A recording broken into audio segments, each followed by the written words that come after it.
Case இப்போ வந்து time 11:55 ஆகுது அண்ட் இப்போ என் டீமில் வந்து ஒருத்தவங்களுக்கு காஃபி வேணும் அப்படின்னு சொல்லி ஆர்டர் போட்டு 10 நிமிஷத்தில் 59 வயசில் இருக்கிற ஒருத்தர் வந்து இதை டெலிவர் பண்ணுறாரு. இப்போ என்ன ஒரு ஆச்சரியமான விஷயம் அப்படின்னா, இந்த 59 வயசு இருக்கிறவர் ஏன் இந்நேரத்தில் எங்களுக்கு இந்த காஃபியை டெலிவர் பண்ணுற மாதிரி ஒரு நிலைமையில இருக்குன்னு பார்த்தப்போ தான் எனக்கு தெரிஞ்சது, இந்தியாவில் பல லட்சம் மக்கள் இதே நிலைமையில இருக்காங்க. இதுக்கான காரணம் அவங்களுக்கு வந்து இந்த மாதிரி டெலிவர் பண்ணும் அப்படிங்கிற ஆர்வமோ இல்லாத அவங்களுக்கு ஒரு பேஷன் இன்ட்ரெஸ்ட் அப்படிங்கிறது எதுவும் கிடையாது. அண்ட் இந்த டெலிவர் பண்ணுற வேலை அப்படிங்கிறது ரொம்ப ஒரு ஹை ஸ்கில்டான வேலை அப்படின்னு கிடையாது. ஆனாலும் ஏன் இதெல்லாம் பண்றாங்க அப்படின்னா, அதுக்கு பின்னாடி இருக்கிற ஒரு பெரிய காரணம் வந்து ஒன்னு வறுமை, இன்னொன்னு கடன். சோ நான் என்ன பண்ணேன் அப்படின்னா, இதுக்கு பின்னாடி இருக்கிற பிசினஸ் பத்தி புரிஞ்சுக்கிறதுக்கு இன்டர்நேஷனல் லேபர் ஆர்கனைசேஷனோட ரிப்போர்ட்ஸ், நித்தி ஆயோக் ரிப்போர்ட், இது மாதிரி நிறைய ரிப்போர்ட்ஸ் டேட்டா வச்சு நான் படிச்சேன். இதுல படிச்சதுல எனக்கு என்ன தெரிஞ்சது அப்படின்னா, வறுமையில இருந்து போறதுக்காக இதுக்குள்ள வரதெல்லாம் ஓகே, ஆனா ஒரு பாயிண்ட்ல இதுதான் அவங்க வாழ்க்கை, இதுதான் அவங்களோட ஃபுல் டைம் வேலை அப்படின்னு நினைக்கும் போது ஒரு மிகப்பெரிய பிரச்சனை இருக்கு. ஸோ ஓவராலாவே இன்னைக்கு பரவலா இருக்கிற இந்த டெலிவரி ஜாபோட குட், பேட் அண்ட் அக்லியை டேட்டா வச்சு முடிஞ்ச அளவுக்கு சிம்பிளா நான் இன்னைக்கு உங்ககிட்ட சொல்ல போறேன். சரி, இப்போ ஒவ்வொரு டைம் ஆர்டர் போடும் போதும் அந்த டோர்ல அவங்க கிட்ட இருந்து அந்த ஆர்டரை வாங்கும் போது ரெண்டு விஷயத்தை நம்ம நோட்டீஸ் பண்ணலாம். ஒன்னு, அந்த ஆர்டர் வாங்குறவங்க ஐயோ இவங்க இவ்வளவு கஷ்டப்பட்டு நமக்காக தராங்களே, ரொம்ப பாவமா இருக்கே அப்படின்னு நிறைய பேர் யோசிச்சிருக்கலாம். ஆனா அதே சமயத்துல அந்த டோருக்கு அந்த பக்கம் இருக்கிறவங்க இந்த ஆர்டர் பண்றதே அவங்களுக்கு ஒரு பெரிய ஒரு ஆப்பர்ச்சுனிட்டியா தெரியலாம். நம்ம ஃபர்ஸ்ட் இந்த ப்ராப்ளம் சொல்லிட்டோம், இவங்களுக்கு வந்து ஒன்னு வறுமை இருக்கு, இன்னொன்னு கடன் இருக்கும், எப்படியாவது அதுல இருந்து வெளியே வரணும்னு ஒரு ஆப்ஷன் தேவைப்படுது. இப்போ இந்த மாதிரி டைம்ல அவனுக்கு வந்து ஸ்கில் வேணும் அப்படிங்கிறது தான் ஒரு வேலைக்கான தேவை. யாருக்காவது நான் யூஸ்ஃபுல்லா இருக்கணும், சோ எனக்கு அது காசு தராங்க அப்படிங்கிறது. சோ ஸ்கில் வேணும் அப்படிங்கிறதுக்கு ஒரு எக்ஸ்பீரியன்ஸ் தேவைப்படுது. இதெல்லாம் தாண்டி ஒருத்தன் வந்து நான் ஸ்கில், எக்ஸ்பீரியன்ஸ் இதெல்லாம் கத்துக்கிட்டு ஒரு இடத்துக்கு போனாங்கனாலுமே ஒரு பிட்டரான ட்ரூத் என்னன்னா, அவங்க எப்படி இருக்காங்க, அவங்களோட அப்பா பேர் என்ன, அவங்க அப்பா என்ன தொழில் பண்றாங்க, இதெல்லாம் வச்சு ஒரு வகையில ஜட்ஜ் பண்ணி அந்த வேலையும் போயிருது. சோ என்னன்னா, இந்தியால இப்போ நிறைய மக்கள் வந்து வேலை தேடிட்டு இருக்காங்க அண்ட் அந்த வேலை கிடைக்காம இருக்கிறதுக்கு நிறைய காரணமும் இருக்கு. இந்த காரணங்கள்லாம் இருக்கிறதுனால அவங்க கடன் வெயிட் பண்ணுமா அப்படின்னா வெயிட் பண்ணாது. சோ இப்போ எனக்கு இந்த டைம்ல என் கடனை வந்து நான் அடைக்கணும், என் பாவர்ட்டியை நான் போக்கணும் அப்படின்னா எனக்கு இந்த ஒரு ஆப்ஷன் வந்து ஒரு சூப்பரான விஷயம். ஏன்னா இது வந்து எனக்கு ரொம்ப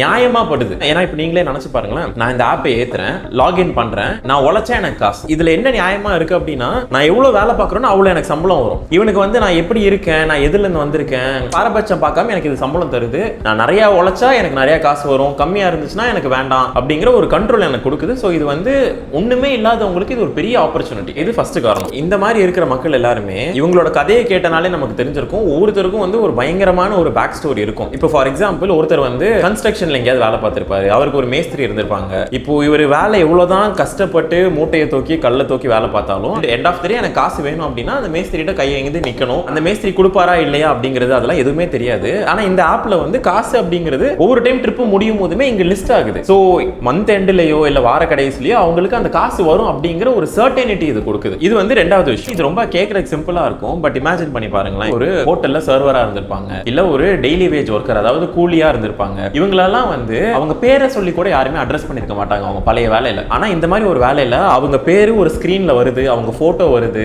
அவங்க டெலிவர் பண்ணும்போது ஒவ்வொருத்தரும் தேங்க்யூ அப்படின்னு சொல்லும்போது ஒரு ரெகக்னிஷனே கிடைக்குது. இது வந்து கேட்கறதுக்கு ரொம்ப சிம்பிளா இருந்தாலும் அதுவே வந்து அவங்க லைஃப்ல அது ஒரு பெரிய அப்கிரேடா அவங்களுக்கு ஃபீல் ஆகும். ஸோ இது மூணாவது காரணம். கடைசியா இந்த மாதிரி ஒரு மாடல் வந்து இந்தியால ரொம்ப சக்சஸ்ஃபுல்லா இருக்கிறதுக்கு ஒரு பெரிய காரணம் என்னன்னா, 2016 இந்த செல்ஃப் எம்ப்ளாய்டு அப்படிங்கிற கேட்டகரியில வந்து 62% மக்கள் இருந்திருக்காங்க. ஆனா 2021 இவங்க வந்து 80% மாறிட்டாங்க. இப்போ இது வெளில இருந்து பாக்குறதுக்கு செல்ஃப் எம்ப்ளாய்டு அப்படின்னா நான் தான் முதலாளி, பிசினஸ் பூம் ஆகுது அப்படிங்கிற மாதிரி தெரிஞ்சாலும் ஆக்சுவலா இந்த செல்ஃப் எம்ப்ளாய்மெண்ட்ல ஒரு முக்கியமான கான்ட்ரிபியூஷன் வந்து இந்த டெலிவரி பண்ற மக்கள் தான் இருக்காங்க. ஸோ எஸ்பெஷலி என்ன நடக்குது அப்படின்னா, கோவிட் அப்போ ஒன்னே ஆல்ரெடி தொழில் வச்சிருந்தவங்களுக்கு அவங்களுக்கு பிசினஸ் ஓடல, ஆல்ரெடி ஐடி கம்பெனில இருந்தவங்களுக்கு லே ஆஃப் ஆகுது. ஆனா இது என்ன நடந்தாலுமே அவங்களோட கடனோ இல்ல அவங்களோட வறுமையோ நிக்காது. இன்ஃபேக்ட் இதே தான் எனக்கு இப்போ காஃபி டெலிவர் பண்ண அந்த அண்ணாக்கும் நடந்திருக்கு.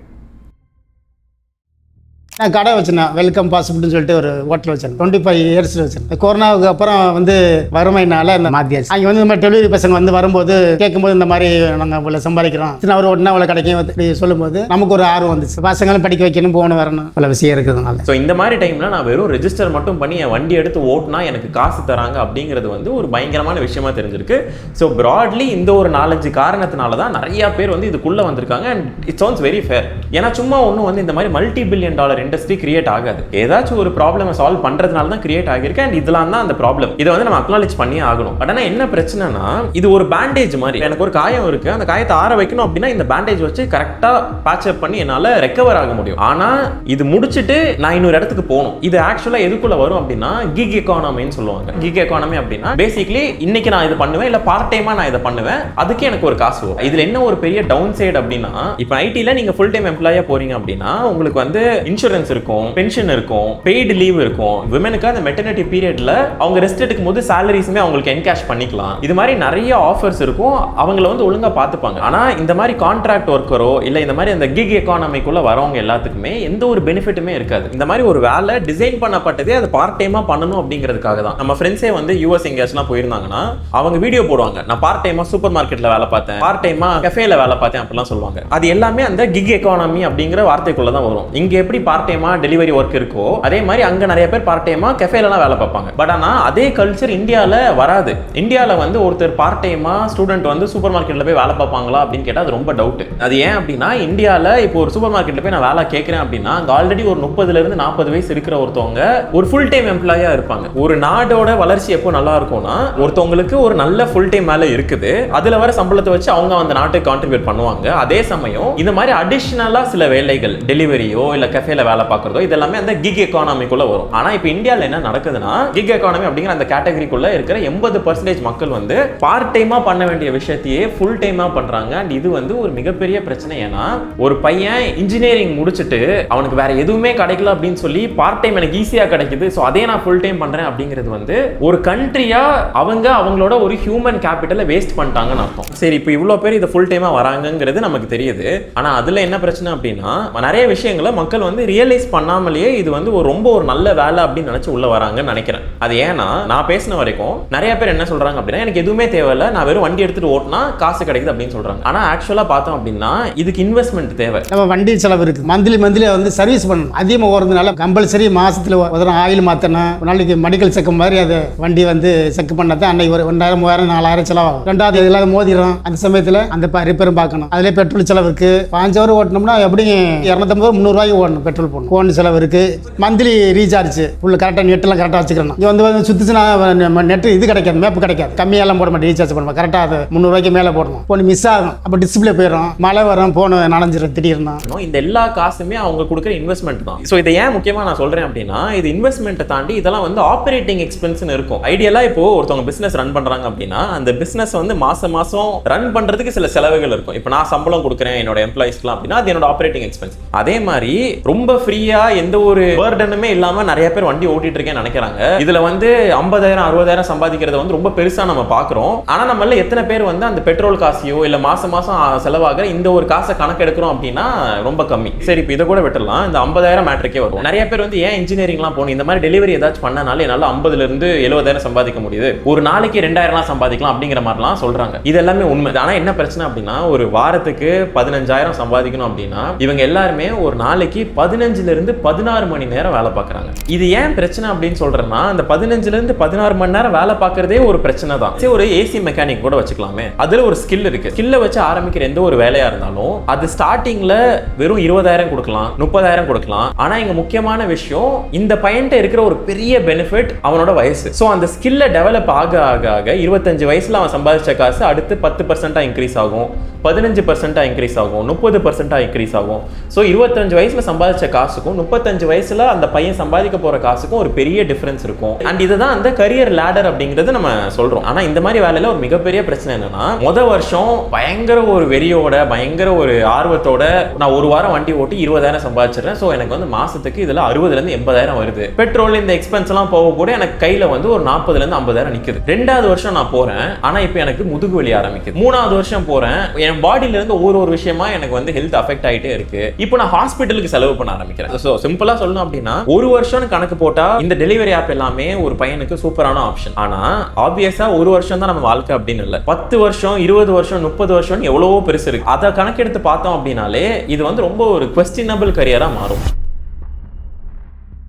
சரி, இப்போ இதெல்லாம் தாண்டி அடுத்து என்ன கேட்பாங்க அப்படின்னா, கண்ட்ரோல் எனக்கு இருக்கே, ஃப்ரீடம் இருக்கே அப்படிங்கிற மாதிரி ஒரு மேட்டர் இருக்கும். நமக்கு காஃபி கொடுத்து அந்த அண்ணா கிட்ட சொல்லும் போது நான் நினைச்ச நேரம் ஓட்டிப்பேன், இவன் ஏதாவது எமர்ஜென்சினா நான் ஓட்டாம இருக்க முடியும், இந்த மாதிரி ஒரு கண்ட்ரோல் இருக்கு, ஃபிளெக்சிபிலிட்டி இருக்கு அப்படிங்கிற மாதிரி இந்த வேலையில ஒரு இது இருக்கு. இது சில சமயத்துல ஃபிட் ஆகும். ஆனா என்ன நம்ம யோசிக்கணும் அப்படின்னா, இப்போ இதே அண்ணா வந்து ஒரு ஃபேக்டரியில வேலை பார்க்கறாங்கன்னு வச்சுக்கோங்களேன், ஒரு சூப்பர்வைசர் இருந்திருப்பாங்க, அவங்களுக்கு மேல ஒரு மேனேஜர் இருந்திருப்பாங்க, மொத்த பவருமே அந்த மேனேஜருக்கு இருந்திருக்கும். ஸோ இவர் சரியா பண்றாரோ தப்பா பண்றாரோ எல்லாமே வந்து அவங்க கிட்ட சொல்லுவாங்க, அவங்க கிட்ட ஃபீட்பேக் வாங்குவாங்க. ஏதாவது சொதப்பிருச்சு அப்படின்னாலுமே அவர்கிட்ட கேட்பாங்க, இல்ல ஏதாவது அநியாயமா காசு நடக்கலனாலும் கேட்கறதுக்கு அங்க ஒரு ஆள் இருக்காங்க. ஆனா இப்போ இந்த டெலிவரி பிசினஸ்னு வரும்போது கண்ட்ரோல்னு இப்போ எடுத்துக்கிட்டோம் அப்படின்னா, ஃபர்ஸ்ட் என்கிட்ட வண்டி இருக்கு, என் கண்ட்ரோல்ல இருக்கு, நான் என்னோட யூனிஃபார்ம் போட்டுட்டு நான் பைக்ல ஏறுறேன், சிட்டில என் சரௌண்டிங்ல இருக்கிற யாரோ ஒருத்தருக்கு பசி எடுக்குது, ஸோ அந்த அப்ளிகேஷன் அவங்களையும் என்னையும் கனெக்ட் பண்ணுது, என்கிட்ட காட்டுது. ஸோ நான் டக்குன்னு ஹோட்டல் போய் அவங்களுக்கு என்ன வேணுமோ அந்த ஆர்டரை கலெக்ட் பண்றேன். ஸோ இது வரைக்கும் பார்த்தோம் அப்படின்னா அந்த ஆர்டரை எனக்கு கொடுக்குற கண்ட்ரோல் அந்த ஆப் கிட்ட இருக்கு, மித்ததெல்லாம் என்கிட்ட இருக்கு. இப்போ அந்த ஆர்டரை கலெக்ட் பண்ணிட்டு அந்த கஸ்டமர் பார்க்க நான் போறேன் அப்படின்னா ரோட்ல இருக்கிற டிராஃபிக்கை என்னால ஒண்ணுமே பண்ண முடியாது. ஸோ இப்போ நான் வண்டி ஓட்டும் போது எனக்கு ஏதாவது ஆகிருச்சோ இல்ல பயங்கரமா டிராஃபிக் ஆகிருச்சு அப்படின்னா அங்க கண்ட்ரோல் வந்து அந்த டிராஃபிக் கிட்ட இருக்கு. சரி, இப்போ எனக்கு ஆர்டரும் வந்துருச்சு, டிராஃபிக்கையும் தாண்டி நான் கரெக்ட் டைமுக்கு போயிட்டேன் அப்படின்னாலும் நான் பண்ற ஏதாவது ஒரு விஷயம் அந்த கஸ்டமருக்கு பிடிக்கல அப்படின்னா அதனால அந்த கஸ்டமர் வந்து எனக்கு ஒரு 2 ஸ்டார் ரேட்டிங் இல்ல 1 ஸ்டார் ரேட்டிங்னு கொடுத்தாங்க அப்படின்னா டோட்டல் கண்ட்ரோலும் அங்க போயிருது. இப்போ அந்த ரேட்டிங்னால அந்த ஆப்புக்கு என்ன பிடிக்காது, ஸோ அந்த ஆப் எனக்கு ஆர்டர் கொடுக்குற கண்ட்ரோலும் போயிருது. ஸோ இந்த சர்க்கிளே பார்த்தோம் அப்படின்னா நிறைய விஷயங்கள் நம்ம வேலையை கண்ட்ரோல் பண்ணுது. அண்ட் இந்த எல்லாத்துக்கும் பவர் அப்படிங்கிறது வந்து அந்த ஒரு விஷயம், அந்த ஆப் நமக்கு ஆர்டர் கொடுக்குதா இல்லையாங்கிறத பொறுத்து தான் அங்க வண்டி ஓட்டுற ஒவ்வொருத்தரோட ஒரு வாழ்வாதாரமே இருக்கு. இப்போ நான் சொல்றதோட ஒரு ஆக்சுவல் எக்ஸாம்பிள் என்னன்னா, பெங்களூர்ல ஒரு கேப் டிரைவர் அவர் வண்டிக்குள்ள ஒரு கஸ்டமர் வந்து ஸ்மோக் பண்ணக்கூடாது அப்படின்னு சொல்லியிருக்கு. இப்போ அவர் ஸ்மோக் பண்ணக்கூடாதுன்னு சொன்ன ஒரே காரணத்தினாலேயே அந்த கஸ்டமர் வந்து அவருக்கு வெறும் 1 ஸ்டார் ரேட்டிங் கொடுத்திருக்காரு. இப்போ அதனால என்ன பிரச்சனை அப்படின்னா, அந்த ஆப் வந்து அவருக்கு ஆர்டர் கொடுக்கறதே கம்மி பண்ணிருச்சு. இதை யோசிச்சு பாருங்களேன், ஒண்ணு அவரோட சொந்த வண்டியா இல்லையான்னு கூட அது தெரியல. நிறைய பேர் இங்க ஃப்ரெண்ட்ஸு கிட்டயோ இல்லை யார்ட்டையாவது கடன் வாங்கி வண்டியை லீஸுக்கு எடுத்து இதை ஓட்டுறாங்க. ஸோ அந்த வண்டியோட கடனும் அவங்களுக்கு எக்ஸ்ட்ராவா இதனால இருக்கு. அண்ட் இதை நம்பி தான் அவரோட ஃபேமிலியும் இருக்கு. இப்போ அவரு லாஃபுல்லி ரைட்டான ஒரு விஷயம், இன்ஃபேக்ட் அந்த ஒரு அப்ளிகேஷன்லேயே கூட டேர்ம்ஸ் அண்ட் கண்டிஷன்ஸ்ல இதெல்லாம் பண்ணக்கூடாதுன்னு போட்டிருக்கலாம். ஸோ அந்த அப்ளிகேஷன் சொன்ன ஒரு விஷயத்தை அவர் பண்ணாலும் கூட அந்த கஸ்டமர் ஒரு ரேட்டிங் அப்படின்னு கொடுத்ததுனால இவரோட வாழ்க்கை இவ்வளவு அஃபெக்ட் ஆகுது. இதை விட ஒரு மோசமான விஷயம் என்னன்னா, இப்படி ஒரு அன்ஃபேரான ஒரு விஷயம் நடந்ததுக்கு அப்புறமும் கூட இவர் யார்கிட்டயாச்சும் போய் இதை கம்ப்ளைண்ட் பண்ணி எனக்கு வந்து நியாயம் கிடைக்கும் அப்படின்னு சொல்லி புலம்புறதுக்கோ இல்ல வந்து சொல்யூஷன் கேட்கறதுக்கோ ஒரு மேனேஜரோ இல்ல ஒரு சூப்பர்வைசரோ இங்க யாருமே கிடையாது. ஏன்னா இங்க ஹியூமன் இன்டர்வென்ஷனே கிடையாது. அவருக்கு தெரிஞ்சது எல்லாமே ஒரு அப்ளிகேஷன் மேல இருக்கிற நம்பர், அவ்வளவுதான். சோ அந்த மிடில் மேன் அப்படிங்கிற ஆள் இல்லாதது பெனிஃபிட்டா நிறைய பேர் பாக்குறோம். ஆனா அதே சமயத்துல ஒரு ஹியூமன் இன்டர்வென்ஷன் இல்ல, இது எல்லாமே ஒரு ஆப் தான் பண்ணுது அப்படின்னா அது எங்க போய் உங்களுக்குலாம் முடிய போகுது அப்படிங்கிறது எனக்கு ஐடியாவே இல்லை. இது ஏன் அந்த பவர் வந்து அந்த ஆல்கரிதம் அந்த ஆப்புக்கு இருக்கு அப்படின்னா, அது கமிஷன்ஸ் எப்படி வேணாலும் மாத்தும். யூசுவலாவே நிறைய பேர் இந்த மாதிரி டெலிவரி வேலைக்கு வரும்போது ஆரம்பத்துல நிறைய இன்சென்டிவ் உங்களுக்கு வந்திருக்கு. பட் போக போக போக மக்கள் நிறைய பேர் உள்ள வர அவனுக்கு நிறைய ரைடர்ஸ், இப்போ நீங்க ஒருத்தவங்க மட்டும் கண்டிப்பா இதுல இருக்கணும் அப்படிங்கறது அவசியமும் கட்டாயமா அவனுக்கு இல்ல. சோ ஆல்ரெடி அவங்களுக்கு எந்த ஒரு ரிஸ்க்கும் இல்லைன்னா வண்டி எல்லாமே உங்களோடது, கம்பெனிக்கு எந்த ஒரு லாஸுமே இதுல கிடையாது. சோ போக போக போக அவன் கமிஷன்ஸ் வேற கம்மி பண்றான். சோ அதனால ஒரு நல்ல கரியர்ல growth இல்லனா கூட பரவாயில்ல, இந்த மாதிரி ஒரு கரியர்ல growth வந்து டிக்ளைன் ஆகிட்டே வர போயிட்டு இருக்கு. சோ இன்னைக்கு இருக்கிற ஒரு ஹார்ஷான ரியாலிட்டி என்னன்னா, நிறைய பேர் வெளில இருந்து பார்த்துட்டு இதுல வந்து 60,000 70,000 சம்பாதிக்கலாம் அப்படிங்கிறாங்க. பட் ஆனா அந்த 60,000 70,000 சம்பாதிக்கிறதே வந்து இவங்களோட ஒரு பெஸ்ட் கேஸ் சினாரியோ. அதாவது இதுல எது பெஸ்ட் அப்படின்னா, அந்த 50,000 சம்பாதிக்கணும்னா ஒரு நாளைக்கு இவங்க 15 மணி நேரத்துல இருந்து 16 மணி நேரம் கண்டிப்பா வண்டி ஓட்டி ஆகும். சோ ஒரு மாசம் அந்த மாதிரி ஓட்டுறது அப்படிங்கிறது ரொம்பவே ஒரு டயரிங்கான விஷயம். அது பண்ணால் மட்டுமே இவங்களால 50,000 மேல சம்பாதிக்க முடியும். இல்ல 9 to 5 மாதிரி ஒரு நாளைக்கு நான் ஒரு 9 மணி நேரம் தான் வேலை பார்ப்பாங்க அப்படின்னா அவங்களால ரஃப்லி 15,000 இருந்து 25,000 வேணா சம்பாதிக்கலாம். இப்போ நம்ம ஆல்ரெடி இந்த பிளாட்ஃபார்ம்ல இருக்கிற நெகட்டிவ் எல்லாமே நம்ம சொல்லிட்டோம். பட் தட் டசன்ட் மீன் இன்னைக்கு வந்து இவ்வளவு பெரிய இண்டஸ்ட்ரியா இருக்கிற ஒரு பிசினஸ் வந்து அவங்க லேபருக்கு எதுவுமே பண்ணல அப்படின்னா அது இவ்வளவு பெருசா வளர்ந்துருக்காது. ஸோ பிளாட்ஃபார்ம் சைட்ல இருந்தே முடிஞ்ச அளவுக்கு மெஷர்ஸ் எடுத்திருக்காங்க. ஃபார் எக்ஸாம்பிள் இப்போ அந்த காஃபி டெலிவர் பண்ண அந்த அண்ணா வந்து ஒரு டெலிவரி பிளாட்ஃபார்ம்ல இருக்காங்க. அதுல ஒரு தனி கேட்டகரியே இருக்கு. அந்த கேட்டகரியில போய் பார்த்தா அவங்களால டாக்டர் கன்சல்டேஷன் புக் பண்ண முடியுது. அப்புறம் இவங்களுக்குனே வந்து 24/7 ஆம்புலன்ஸ் சப்போர்ட் இருக்கு, ஏதாச்சும் ஆக்சிடென்ட் ஆச்சுனாலோ. அண்ட் இதை தாண்டி அவங்களுக்கு ஹெல்த் கவர். ஸோ அதுவுமே எப்படின்னா, இப்போ ஒரு நாள் அவங்க ஹாஸ்பிட்டல் அட்மிட் ஆயிட்டாங்க அப்படின்னா அந்த 1 டேக்கான அந்த ரிசிப்ட் வந்து அவங்க சப்மிட் பண்ணணும். ஸோ இதெல்லாம் பண்ணாங்க அப்படின்னா இவங்களோட கவருமே இருக்கு. ஆனா என்ன பிரச்சனை அப்படின்னா இதெல்லாம் தெரிஞ்சு உள்ள வரவங்க இதை வந்து அனுபவிக்கலாம். பட் லெட்ஸ் இப்போ எனக்கு காஃபி கொடுத்தவங்களுக்கு 59 வயசு, அவருக்கு போனை பார்க்கவே தெரியல. லிட்டரலா அவர் வந்து இந்த ஸ்டுடியோவை வீடியோ எடுக்கும் போது வீடியோ பக்கமே போகாம போட்டோ ஆப்ஷனை கிளிக் பண்ணி வீடியோ எடுத்த மாதிரி இருந்தார். ஸோ அந்த அளவுக்கு தான் அவங்களுக்கு அது தெரியும். அப்படிங்கிறப்போ அவருக்கு இந்த மாதிரி விஷயம் இருக்கிறதே தெரியாது. இன்னும் நிறைய பேருக்கு இன்னொரு ரைடர் சொல்லி தான் இவங்களுக்கு இந்த மாதிரிலாம் இன்சூரன்ஸ் இருக்குன்னே தெரியுதே தவிர அந்த அவேர்னஸ் ஒன்று மிஸ் ஆகுது. ஸோ இது ஒரு விஷயம். அண்ட் இதை தாண்டி கவர்மெண்ட்டுமே வந்து இந்த மாதிரி வேலை பார்க்குறவங்க எல்லாருமே அன்ஆர்கனைஸ்ட் அப்படிங்கிற ஒரு கேட்டகரிக்குள்ள போட்டிருக்காங்க. இதுல என்ன ஒரு டவுன் சைட் அப்படின்னா இப்போ ஒரு ஆர்கனைஸ்ட் எம்ப்ளாயியா நம்ம ட்ரீட் ஆனோம்னா ஒரு கம்பெனி வந்து நமக்கு பிஎஃப், பென்ஷன், கிராட்யூட்டி இந்த மாதிரி நிறைய பெனிஃபிட்ஸ் தருவாங்க. பட் ஆனால் இதை அன்ஆர்கனைஸ்ட் கேட்டகரியில் போட்டதுனால கவர்மெண்ட் வந்து இந்த லேபருக்குலாம் ஆக்சுவலாக ஒரு கோட் பாஸ் பண்ணியிருக்காங்க. இதுல ஈஸ்ராம் அப்படிங்கிற ஒரு போர்ட்டல் இருக்கு. இந்த போர்ட்டல்ல போய் ஒரு ரைடர் வந்து ரெஜிஸ்டர் பண்ணாங்கன்னா அவங்களுக்கு யூஏஎன் நம்பர் அப்படிங்கிறது ஒரு கிடைக்குது. அண்ட் இந்த ரைடரோட ஒரு டீடைல்ஸ் எல்லாமே அங்க இருக்கிற டேட்டா பேஸ்ல வந்து ரெஜிஸ்டர் ஆகிடுது. ஸோ இதுல என்ன நடக்குது அப்படின்னா பேசிக்லி இவர் வந்து ஒரு அஃபிஷியலா ஒரு ரைடரா ரெஜிஸ்டர் ஆயிட்டாரு கவர்மெண்ட் கிட்ட. இவருக்குன்னு ஒரு ஐடென்டிட்டி கார்டு மாதிரி இப்போ கிடைச்சிருச்சு. ஸோ ஒன்ஸ் இவர் வந்து அந்த ஆப்பையும் ஏற்றிட்டார் அப்படின்னா கவர்மெண்ட் இதுக்கப்புறம் ரோல் அவுட் பண்ணுற நிறைய ஸ்கீம்ஸ் எல்லாமே இவருக்கு தெரிய வரும். ஃபார் எக்ஸாம்பிள் ஈஸ்டாம்லேயே வந்து ஒரு 2 lakh கிட்ட ஹெல்த் கவர் இருக்கு. ஸோ அதோட டீடைல்ஸ் நான் இங்கே நான் போடுறேன். அண்ட் இதை தாண்டி ஒவ்வொரு இயருமே இந்த பிளாட்ஃபார்ம் இருக்காங்கல்ல அக்ரிகேட்டர்ஸ்னு சொல்றாங்க, அவங்க ரெவன்யூல இருந்து ஒரு 1-2% எடுத்து இந்த ரைடர்ஸ் எல்லாருக்குமே கொடுக்கணும் அப்படிங்கிற ஒரு ஸ்கீமுமே கொடுத்துருக்காங்க. இதை வந்து சோஷியல் செக்யூரிட்டி ஃபண்ட் அப்படின்னு சொல்றாங்க. லட்சக்கணக்கான மக்கள் நம்ம நாட்டில் இருக்காங்கன்னு தெரிஞ்சு அவங்களுக்காக இந்த மாதிரி பாலிசி ஸ்கீம்ஸ் எல்லாம் கொண்டு வரது ரொம்ப நல்ல விஷயம். ஆனா இவ்வளோ இன்டர்நெட் ஆக்சஸ் இருக்கிற எனக்கு இதை பத்தி நல்லா ரிசர்ச் பண்ணதுக்கு அப்புறம் தான் எனக்கு இது புரியவே வருது. ஸோ எத்தனை ரைடர்ஸ்க்கோ இல்லை எத்தனை பேருக்கு வந்து இந்த மாதிரி விஷயங்கள்லாம் போய் சேருது அப்படிங்கிறது தான் ஒரு பெரிய கேள்வி. ஸோ கவர்மெண்ட் வந்து எவ்வளோக்கு எவ்வளோ பாலிசியை டிஃபைன் பண்றதுல எஃபர்ட் போட்டாங்களோ அதே பாலிசியை அதுக்கான மக்களுக்கு ரீச் ஆகுதா அப்படிங்கிற ஒரு கேள்வி கேட்கறாங்களா அப்படிங்கிறது எனக்கு தெரியல. ஏன்னா நான் பார்த்த வரைக்கும் நிறைய பேருக்கு இந்த போர்ட்டல் இருக்குதா இல்லையானே தெரியல. ஜஸ்ட் இன் கேஸ் நீங்களோ இல்லை உங்க ஃப்ரெண்ட் யாராச்சும் இந்த மாதிரி ஒரு டெலிவரி ஆப்ல ஒர்க் பண்றீங்க அப்படின்னா அந்த ஈஸ்டாம் அப்படிங்கிற அந்த போர்ட்டல் ரெஜிஸ்டர் பண்ணி அதுல இருக்கிற பர்க்ஸ் எல்லாம் எடுத்துக்கோங்க. நான் அதோட லிங்க்குமே நான் டிஸ்கிரிப்ஷன்ல கொடுத்து விட்றேன். இன்ஃபேக்ட் சென்டர்ல கூட விட்டாலும் தமிழ்நாடு ஸ்டேட் கவர்மெண்ட் இவங்களுக்கான வெல்ஃபேர்ல ஆக்சுவலா நிறைய இன்வெஸ்ட் பண்ணிட்டு இருக்காங்க. இவங்களுக்காக நிறைய அந்த கூலிங் சென்டர்ஸ்லாம் இருக்கு. ஸோ அந்த ஹீட் வேவ்லாம் இருக்கும்போது வெயில்ல கஷ்டப்பட்டு அவங்க வேலை பார்த்துட்டு இருக்கும்போது இந்த மாதிரி ஒரு ரூம்ல ஏசியில் உட்கார்றதுங்கிறது அவங்களுக்கு பயங்கரமா ஹெல்ப்ஃபுல்லா இருக்கும். அது ஒரு விஷயம். அண்ட் எஸ்பெஷலி இவங்க ஏதாச்சும் வெஹிக்கிள் வாங்கும் போதோ இல்லை ஈவிலாம் வாங்கும் போது அதுக்கான நிறைய சப்சிடிஸ் இருக்கு. ஸோ ஒவ்வொரு ஸ்டேட் கவர்மெண்ட்டுமே இவங்களை ரெக்கக்னைஸ் பண்ணி இவங்களுக்கான ஹெல்ப் பண்ண ஆரம்பிச்சுட்டு தான் இருக்காங்க. ஆனால் முடிஞ்ச அளவுக்கு இதெல்லாம் தெரிஞ்சவங்க இவங்க கிட்ட போய் அந்த அவேர்னஸை சேர்க்கறது ரொம்ப முக்கியம். இந்த வீடியோ பண்றதுக்கான ஒரு முக்கியமான காரணமே வந்து இந்த மாதிரி வேலையில் இருக்கிறவங்க ரொம்பவே வந்து ஒரு வல்னரபிளான ஸ்டேட்ல இருக்காங்க. அதாவது எதுவுமே எல்லாத்தையும் இழந்து தான் அவங்க இந்த வேலையில இருக்கிற மாதிரி இருக்கும்போது அவங்களுக்கு நிறைய விஷயங்கள் தெரியல. அவங்களுக்கு ரொம்ப பேசிக்கான விஷயமே வந்து ஒரு ப்ரிவிலேஜா படுது. ஸோ அதனால காசுக்காக என்ன வேணாலும் நான் பண்ணுவோம் அப்படிங்கிற ஒரு நிலைமையில இருக்கும்போது அவங்க ஒவ்வொருத்தருக்கும் ஒரு லேபரா அவங்களுக்கு இருக்கிற உரிமைகளை அவங்க தெரிஞ்சுக்கணும். ஃபார் எக்ஸாம்பிள் இப்போ நெதர்லாந்து மாதிரி ஒரு கண்ட்ரிலலாம் பார்த்தோம்னா இந்த மாதிரி டெலிவரி பண்ற பீப்புளுமே வந்து அங்க ஒரு ஃபார்மல் ஆர்கனைஸ்டு செக்டாரா கன்சிடர் பண்றாங்க. ஸோ நாளைக்கு வந்து வெறும் ஒரு ஆப்பை வச்சு அங்க இருக்கிற ஒரு எம்ப்ளாயி கூட ஃபயர் பண்ண முடியாது. ஸோ அதுக்கு ஒரு ஆக்சுவல் பர்சன் வேணும், ஒரு HR வேணும். ஏன்னா அது ஆர்கனைஸ் செக்டார்ல வருது. ஸோ இந்த மாதிரி அவங்க ஆப்ரேட் ஆகுறாங்க. இப்போ ஆஸ்திரேலியால போய் பார்த்தோம்னா அங்க இதே மாதிரி டெலிவரி பண்ற மக்களுக்கு வந்து ரிட்டையர்மெண்ட் ஃபண்ட் கொடுக்குறாங்க.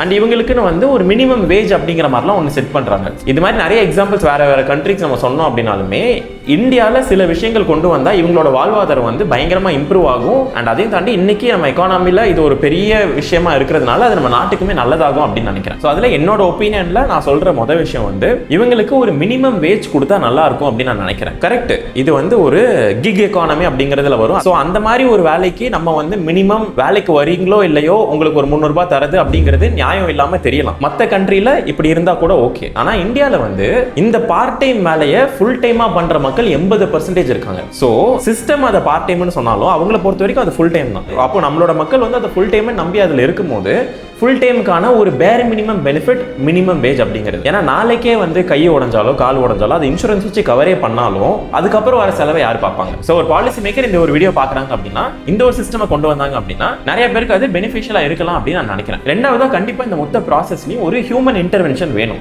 நான் முன்னாடி சொன்ன மாதிரி 80% மக்கள் வந்து இதை ஃபுல் டைமாக நம்பி இருக்காங்க அப்படின்னா அவங்க யாருமே இந்த வேலையை வந்து ஒரு எக்ஸ்ட்ரா சம்பாதிக்கணும், எனக்கு ஒரு லக்ஸரி அப்படின்னு வாங்கல. இவங்க எல்லாருமே என்னோட அத்தியாவசியத்தை கவர் பண்ணணும் அப்படிங்கிற மாதிரி இருக்கும்போது இருக்கும்போது சடனா ஒரு நாள் ஏதோ ஒரு காரணத்தினால அவங்க கண்ட்ரோலே இல்லாத விஷயத்தினால அவங்களோட ரேட்டிங் அடி வாங்கி அந்த ஆல்கரிதம் அவங்களுக்கு ஒரு ஆர்டர் கொடுக்க மாட்டேன் அப்படின்னு சொல்லிருச்சுன்னா இவங்க எங்க போய் கேள்வி கேட்பாங்க? அதுக்கான ஒரு ப்ராப்பர் சிஸ்டம் இருக்கா அப்படின்னா அது ஒரு பெரிய கேள்விக்குறியா இருக்கு. ஸோ என்னதான் இவங்களை சுத்தி ஒரு ஸ்டோர் மேனேஜர் அப்படின்னு இருந்தாலும் அவங்களுக்கு மேல ஒரு ஹெட் இருந்தாலும் இங்க இந்த மாதிரி ஒரு பிசினஸ்ல எல்லாரும் சொல்றது என்ன அப்படின்னா, ஒரு பக்கம் கஸ்டமர் அண்ட் இன்னொரு பக்கம் அவங்களோட ரைடர் இருக்காங்க அப்படின்னா எப்பவுமே அந்த ஆப் வந்து அந்த ரைடரை செகண்டா தான் தள்ளுறாங்க. கஸ்டமர் அது உண்மையோ பொய்யோ அவங்கள எப்பவுமே ப்ரையாரிட்டைஸ் பண்றாங்க. அண்ட் எண்ட் ஆஃப் த டே ஒருத்தவங்க ராப்பகலா வண்டி ஓட்டி அதுல சம்பாதிக்கிற காசை வச்சு அவங்க வாழ்வாதாரம் இருக்கு அப்படிங்கிறப்போ அவங்க வேலையில இருக்கணுமா இல்லையா அப்படிங்கிற அந்த ஃபைனல் காலை வந்து ஒரு அப்ளிகேஷன் எடுக்காம ஒரு மனுஷனோட இன்டர்வென்ஷன் அதுல இருந்துச்சு அப்படின்னா அது இந்த ப்ராசஸ் இன்னும் பெட்டரா இருக்கும் அப்படின்னு நான் நினைக்கிறேன். ஸோ இந்த ஓவரால் வீடியோலயே நான் இவ்வளவு நேரம் சொல்ல ட்ரை பண்ற ஒரு விஷயம் என்னன்னா, இந்த ஆப் கெட்டவங்க அப்படின்னு நான் சொல்லவே இல்லை. ஏன்னா ஒரு 50 வயசு 60 வயசு இருக்கிற ஒரு மனுஷன் ஃபேமிலி பர்டனை தூக்கி வச்சு வேற எந்த ஒரு வேலையுமே கிடைக்கல அப்படிங்கிறப்போ அந்த டைம்ல கூட அவரால் இந்த மாதிரி உழைக்க முடியும் அப்படிங்கிறப்போ உழைச்சு சம்பாதிக்கிறதுக்கு ஒரு ஆப்ஷன் கொடுக்கறதுங்கிறது ரொம்ப பெரிய விஷயம். அதை இந்த ஆப் பண்ணுது. அது ஒரு பெரிய ப்ராப்ளம். அதை இது சால்வ் பண்ணுது. நான் இன்னைக்கு இதை பத்தி பேசணும்னு நினைச்சதுக்கான ஒரு பெரிய ரீசன் என்னன்னா, நிறைய ஸ்டூடெண்ட்ஸ் நிறைய நல்ல காலேஜ்ல கூட படிச்சிருக்காங்க இன்ஃபேக்ட். ஆனா இன்னைக்கு ஜாப் மார்க்கெட்டோட நிலைமை ரொம்ப மோசமா இருக்கிறதுனால அடுத்த 3 மாசமோ இல்ல அடுத்த 6 மாசத்துக்கு அவங்களுக்கு காசு தேவை இருக்கிற அந்த ஒரு டைம்ல வந்து இப்போ அவங்க முன்னாடி ஒரு எக்ஸ்ட்ரா ஆப்ஷன் ஆட் ஆகுது. ஸோ இந்த டெலிவரி இதெல்லாம் வரதுக்கு முன்னாடி அவங்களுக்கு என்ன ஆப்ஷன் இருந்திருக்கும்? ஒருத்தவங்க இன்ஜினியரிங் முடிக்கிறாங்க, அதுக்கான வேலை இருக்கும், இல்ல அதுக்கு ரிலேட்டடான வேற ஏதாச்சும் வேலை இருக்கும், அதுக்கு போவாங்க, இல்ல அப்படின்னா அது கிடைக்கிற வரைக்கும் தேடுவாங்க. ஆனா இப்போ அதை விட ஸ்டார்டிங்ல பெட்டரா சம்பாதிக்கக்கூடிய ஆப்பர்ச்சுனிட்டியை கொடுக்குற இன்னொரு ஒரு வேலை கிடைக்குது. அண்ட் அதுக்கு இவ்வளோ பெனிஃபிட்ஸ், நான் முன்னாடி சொன்ன மாதிரி அவ்வளோ பெனிஃபிட்ஸும் அதுல இருக்கு அப்படின்னா அந்த ஒரு சாக்லேட் மாதிரி இருக்கிற ஒரு ஆஃபரை முன்னாடி வைக்கும் போது நிறைய பேர் இந்த ஒரு சாக்லேட்டை டக்குன்னு எடுத்துடுறாங்க. ஆனா இதுல இருக்கிற பிரச்சனையை புரிஞ்சுக்கிறதுக்கு ஒரு சிம்பிளான எக்ஸாம்பிள் என்னன்னா, எப்பவுமே ஒரு ஸ்கில் லெட்ஸே அந்த ஏசி மெக்கானிக்னு கூட வச்சுக்கலாமே, அவங்க வந்து ஃபர்ஸ்ட் மந்த் ஒரு வேலை பார்க்குறாங்கன்னா அந்த மெக்கானிக்கு ஐயோ மெக்கானிக்கா அதுன்னு நிறைய பேர் வந்து ஸ்டேட்டஸ் இல்லைன்னு சொல்லி பார்க்கலாம். அவனோட சம்பளம் கூட ரொம்ப கம்மியாக ஃபீல் பண்ணலாம். அட் த சேம் டைம் இங்கே ஏதாச்சும் ஒரு டெலிவரி ஆப்பில் ஒர்க் பண்ணுறவங்க 50,000 60,000 சம்பாதிக்கலாம். ஒரு 5 வருஷம் 6 வருஷம் கழிச்சு பார்க்கும்போது 2 பேரோட வாழ்க்கையில் இருக்கிற டிஃப்ரென்ஸ் ரொம்ப ஜாஸ்தியாக இருக்கும். ஸோ ஒரு ஸ்கில்லை வச்சு எப்பவுமே நம்ம ஆரம்பித்தோம் அப்படின்னா அதில் ஒரு க்ரோத் லேடர் இருக்கும். அந்த ஒரு லேடரை நம்மளால கிளைம் பண்ண முடியும். ஆனா இந்த மாதிரி எனக்கு இப்போ இது நல்லா இருக்கு, இப்போ எனக்கு காசு கொடுக்கும் அப்படின்னு பார்த்துட்டு நிறைய பேர் அந்த லாங் டேர்மா இதுல இருக்கிற சிக்கலையும் இதுல இருக்கிற கஷ்டங்களையும் புரியாம உள்ள வந்துடுறாங்க. ஸோ அதுக்காக தான் இந்த ஒரு மெயின் வீடியோவை நான் பண்ணது. ஸோ ஜஸ்ட் இன் கேஸ் உங்களுக்கு நிறைய வயசு இருக்கு, அட் த சேம் டைம் ஒரு பயங்கரமான பண தேவை இருக்கு அப்படின்னா இந்த மாதிரி ஒரு வேலையை பார்ட் டைமா கன்சிடர் பண்றது ரொம்ப நல்லது. நம்மளால முடிஞ்ச அளவுக்கு எந்த மாதிரி ஒரு ஸ்கில்லை டெவலப் பண்ண முடியும் அப்படின்னு யோசிக்கிறது நல்ல விஷயம். இல்ல அதை தாண்டியும் அந்த பண தேவை இருக்கு அப்படின்னா நான் முன்னாடி சொன்ன மாதிரி இது ஒரு பேண்டேஜா பாக்குறது நல்லதே தவிர இந்த பேண்டேஜோடயே நம்ம எப்பவும் இருக்கிறோம் அப்படின்னா அது நமக்கு நல்லதா இருக்காது. ஸோ ஓவராலா என்ன சொல்ல வரேன் அப்படிங்கறத கன்வே பண்ணிருப்பேன் அப்படின்னு நான் நம்புறேன். ஸோ இதே மாதிரி அடுத்த டைம் ஏதாச்சும் யூஸ்ஃபுல்லா இருந்தா மட்டும் நான் வீடியோ பண்றேன். அதை நீங்க பார்க்கணும் அப்படின்னு நினைச்சீங்கன்னா சப்ஸ்கிரைப் பண்ணிக்கோங்க. ஏன்னா சர்ச் பண்ணி வர அளவுக்கு என் பேர் ஈஸி இல்லை. It's one day or day one.